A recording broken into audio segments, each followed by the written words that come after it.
पण मला एक कळत नाहीये, ताई एवढी स्मार्ट आहे, तिने सगळी उत्तरं स्मार्टलीच दिली असणार, तरी विजा कसा काय रिजेक्ट झाला? हल्ली US विजाचे नियम खूप कडक केलेत का त्यांनी, त्यामुळे बोलणाऱ्याचा स्मार्टनेस हुशारी तिथे आजकाल काउंट नाही करत. मग मला लग्न करण्यात काहीच इंटरेस्ट नाही. हा, याला काय अर्थ आहे? लग्न करून तो तिथे राहणार आणि मी इथे. देयर इज नो पॉइंट या. ताई तुझं प्रेम महेशवर आहे की अमेरिकेवर? हे बघ स्वानंदी, हे बघ मी प्रॅक्टिकल विचार करते. अगं पण तू त्याचाही विचार कर ना. लग्न करणार नाही म्हणणं सोपं आहे का? अगं दोन मनांचा प्रश्न आहे हा.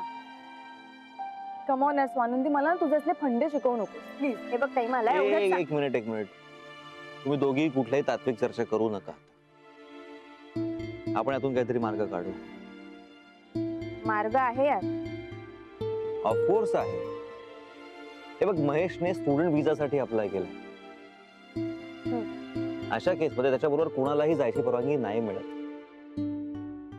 अरे पण माझं लग्न होणार आहे त्याच्याशी. पण ते आपल्यासाठी महत्वाचं आहे.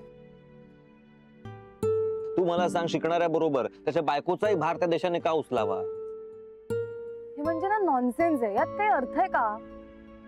हो, पण तो त्यांचा नियम आहे संपदा. आपण काहीच करू शकत नाही. तो आपल्याला फॉलो करावाच लागणार. तू काहीतरी मार्ग काढणार होतास.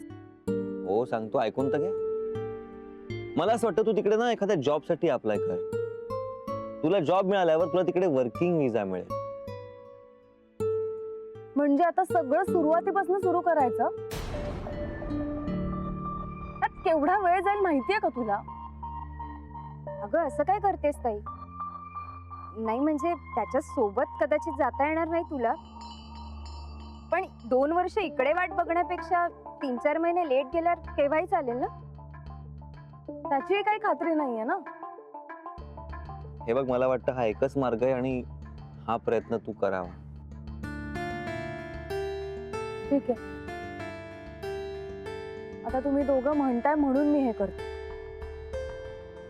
पण जर का विजा नाही ना मिळाला तर काय होईल माहित नाही मला. म्हणजे म्हणजे मला माहित नाही.